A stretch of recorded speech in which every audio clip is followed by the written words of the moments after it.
歡迎嚟到老小孩與你活學活用電腦。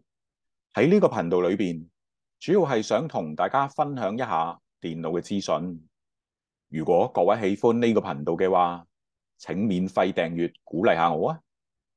好啦，而家我哋就進入今次嘅分享主題啦。今次咧，我就想同大家分享一個 PDF 嘅綜合工具。嗱，其實咧之前都介紹過類似嘅工具㗎啦。今次呢個工具值得同大家分享嘅原因，最主要咧就係佢只會顯示較為常用嘅功能，同埋咧呢一個工具可以 support 到所有嘅 browser 同埋 OS 嘅。嗱，我哋先上個網站啦，個網址係 https://allinpdf.com。嗱，大家係唔需要抄個網址㗎，我係會擺翻條 link 出嚟俾大家參考嘅。好啦，等我都上翻個網站先。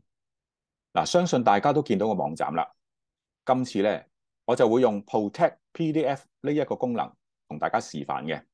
首先咧，我就 click Protect PDF， 跟住 click Choose File。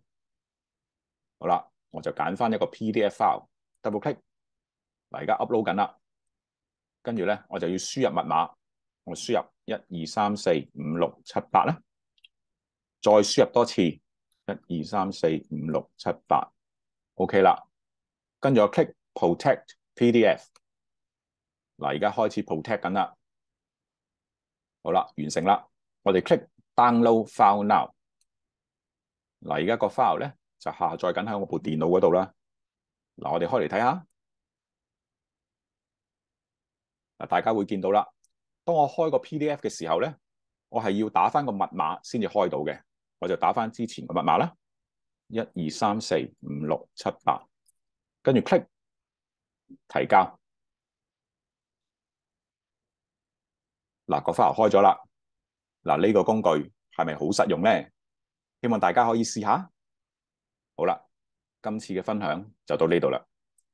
有你哋嘅支持同鼓勵，就係我繼續出新片嘅原動力啦。請免費訂閱啦，多謝支持，拜拜。